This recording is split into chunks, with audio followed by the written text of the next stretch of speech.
If you've been following the podcast for a while, you'll know that a little while back, I announced I was talking to investors about my startup AI Box. We ended up getting such a huge influx of people talking to us that we kind of changed our strategy regarding fundraising, and we have a really exciting announcement coming soon. But if you were an investor that had previously reached out to me and jumped on a call, make sure to reach out again. I have some really exciting news to give to you, or if you're an investor today looking to invest in an absolutely groundbreaking AI startup, I'm going to leave my email, jaden@aibox.ai, in the description, and I'll give you the inside scoop.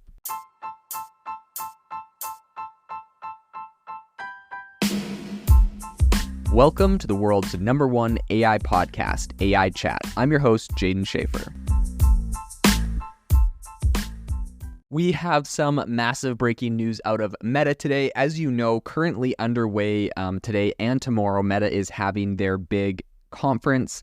And so they're essentially announcing a ton of really interesting things. And they've recently, just today, a few hours ago, announced some very interesting AI new things that they're going to be doing.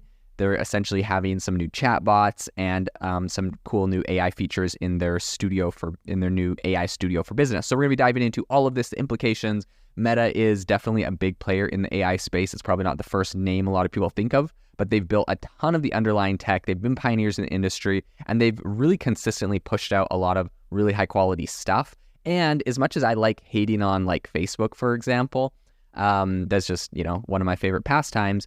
I do really have to tip the hat at Meta for the way they've been open sourcing AI models. For the whole approach to that industry, definitely puts a smile on my face, and I think that they're doing something right there. So we're going to dive into all of it and get into what we think the implications are for the industry moving forward. Have you ever wanted to start your own podcast? I record and publish podcasts on a platform called Spotify for Podcasters, and I absolutely love it. Essentially, you can upload from your phone or computer, and it distributes to every platform that plays podcasts. They support video podcasts, and you can make money on the platform with ads or even podcast subscriptions, something that has made my life so much easier as a podcaster. So if you're interested, I highly recommend you give it a try. You can download the Spotify for Podcast app or go to spotify.com/podcasters to get started on your podcast today. So the first thing I want to talk about here is the fact that Meta is coming up with several new AI-driven bots across its suite of messaging apps. So that's including WhatsApp, Messenger, and Instagram. And this new offering, which is currently in beta and it's available to select users in the US, including essentially has an AI assistant named Meta AI that comes really close to mimicking existing chatbots like ChatGPT and Anthropic's Claude 2. This is very, very interesting. Essentially, they're building into your personal, text messaging or whatever, ChatGPT. Now, this is interesting because, of course, we've seen something very similar out of Snapchat, who has My AI, but that's just, that's directly an API on top of OpenAI. So I'm inclined to be a little bit less impressed with what Snapchat's doing, because it looks like Facebook here Meta is doing something completely new with their own technology, which is really impressive. So all of this was unveiled yesterday actually, at Meta's annual Connector Developer Conference. And Meta AI is designed to essentially assist in planning trips, answer general knowledge questions, even searching the web. And this is going to be really interesting because ChatGPT took this feature away, the web search, and they just added it back a few days ago. But here we have Meta doing it. And, if you're wondering how they're going to do this whole web search thing, they're actually partnering with Microsoft's Bing for real-time answers. This is kind of interesting because, on the one hand, people are like, what? I thought, Microsoft and Bing had this special partnership with OpenAI because they invested like $10 billion into them. But it's interesting because Microsoft, in that investment, and I think subsequently, has kind of said look, we made this big investment, we made this big play, we hope they're the winner, but there's a very good likelihood that other tools emerge the winner in this space other than ChatGPT. So it looks like they're not really tying themselves down to one specific partnership they're hoping to win. They're kind of playing in a lot of different fields and allowing their technology to be used for a lot of different reasons. And of course, a big part of their whole business model is increasing usage of Microsoft's Bing. They're kind of fighting with Google over there. And so I think for them, they're kind of excited to have another avenue that's going to generate, more traffic for Bing specifically. And it's kind of interesting because I just feel like the way the tech landscape is, I would be surprised if I saw like Zuckerberg and Meta go do like a partnership with Google or something, especially with, I don't know, Bard and some other things. So very interesting, but Bing is now being integrated into this whole thing. And CEO Mark Zuckerberg revealed that Meta AI is slated for integration into Meta's recently announced Quest 3 VR headset. So that's going to be another thing that is happening. And this whole new AI assistant appears to be Meta's second attempt at a virtual assistant. So this is following the somewhat failed experiment with M, which was a limited release, partially human-aided virtual assistant from like years ago. So M was only ever available to about 2,000 people living in California, and it suffered from development neglect, I think.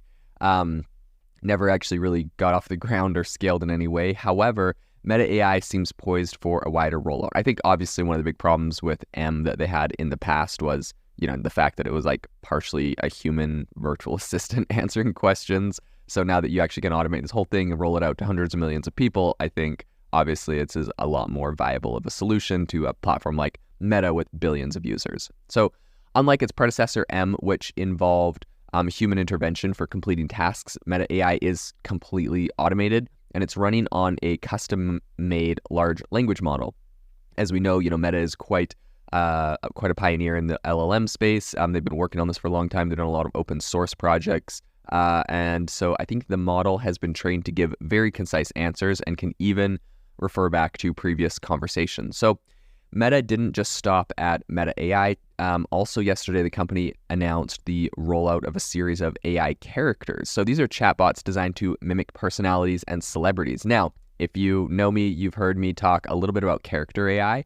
And this is it's kind of funny because by web traffic, character AI, or I think maybe mobile traffic, it's like the second most used chatbot tool behind OpenAI's ChatGPT as far as iOS downloads in the US.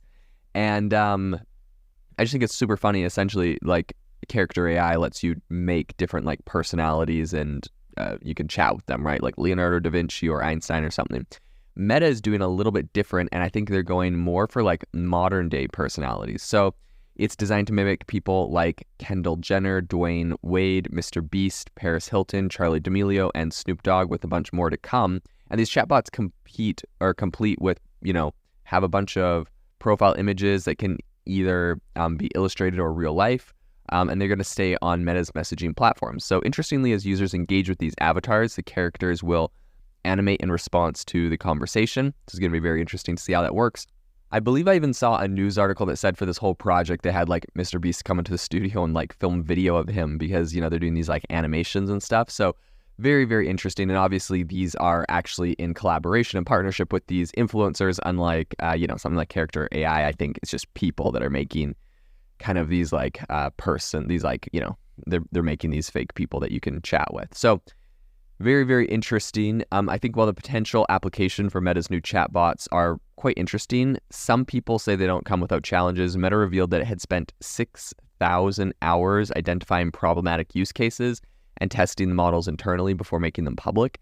And the company also claims to have developed technology for flagging content that it goes against its policies and has restricted web searching capabilities to only Meta AI. So furthermore, Meta has opened its new chatbot features to researchers through a bug bounty program. This is something that Meta does a bunch that I do think is good. I think they're quite aware of the hacker community and whatnot. So I think it's good they focus on that. On the business front, Meta launched AI Studio, which is a toolkit to help companies build their AI chatbots for Facebook, Instagram, and Messenger. So initially in alpha, AI Studio, this is the second big thing that was announced here. It's called AI Studio. And it aims to let brands create bots that reflect their values and improve customer service experiences. So the primary use case is kind of that they are really targeting are e-commerce and customer support. So it's very interesting. To support these kind of business-focused endeavors, Meta plans to release a sandbox tool allowing anyone to dabble in creating their own AI. So this sandbox will eventually be integrated into Meta's metaverse platforms like Horizon Worlds for powering, NPCs across various metaverse experiences. So although Meta is, and okay, one thing I do want to note on that I think is very interesting is platforms like Steam right now have a policy where they don't want any AI on their platform. And I think maybe some of it's for copyright issues. I'm not sure. But in any case, I've seen a whole bunch of news stories about people, trying to use AI to make these NPCs, these, non-player characters. It's like the guy behind the bar table that you ask a question and he tells you to go a place in the video game. Steam, if you try to use AI or ChatGPT to come up with just like a conversation from this guy, Steam was like banning people's entire projects. Not even just like not allowing them to push an update, but just banning them because it wasn't allowing AI. So what's really interesting to me here is that Meta, on focusing on their metaverse and some of the games there, is specifically like trying to build this technology in, which I think a lot of people want to see. So it's going to be very interesting to see how that kind of rolls out. Although Meta is optimistic about, its AI capabilities, there are definitely some challenges. I think the large language models powering these chatbots have been known to kind of exhibit biases and occasionally refer to inaccurate things or fabricate information with Meta AI and AI Studio. So the company seems to be, really focused on advancing the field, but is also going to need to, it's also going to have a pretty high bar of public and technical scrutiny. So I think as these chatbots services roll out, the real test will be how well they adapt to and meet the complex needs and expectations of, users. And we're going to kind of look at something similar to what happened with Snapchat to see how this rolls out. But I think given Meta's kind of promise for a broader release, I don't think we're going to have to wait long to find out. And, I did see a demo of, Mark Zuckerberg talking about this. It was really interesting. He specifically said, like, you're not going to have to just use like a specific chat, like on Snapchat, you have the My AI friend or whatever thing, like that, and you can chat with AI there. This isn't going to be just that on Meta's platforms. You can actually invoke or summon the AI like in a conversation with a friend. If you use like the \imagine, which is kind of funny because they just stole that straight from Midjourney, like whatever. It's actually able to generate images. So they have their own image generator, which is going to be really cool. And like, so you could be like literally in a conversation with a friend. They say something funny. I don't know. You want to make a meme or whatever. And so then you just say like, I don't know, make a meme of like a surfboard on top of a car flying through the sky, going down a wave. And, you say imagine first, and then Meta will be able to generate that image right there. So you kind of custom images. I think it's going to be kind of fun, to be honest, in conversations to be able to do that. Like imagine if Midjourney was just like built in. So to your conversations with your friends, because Meta kind of has a monopoly on the whole, like, chat thing when they got like, Instagram DMs, Facebook Messenger, and WhatsApp. They really have a huge part of the chat market. So I think this is actually going to be way bigger than something like Snapchat. In addition to this, I think you can invoke the AI in conversations with your friends. So if someone says something and you want to like, I don't know, you want to be that annoying person that has to fact check them right there, you can summon the AI to settle a debate or whatever. In any case, I think it's going to be really interesting. And honestly, I do think this is a fairly relevant AI release. It's a big use case. It's a lot of people are going to be working with AI here. And I think what we're going to see is in the next, year or so, AI is going to be so deeply integrated into everything we do. This is a completely new revolution that is about to change everything. So very excited to continue to follow.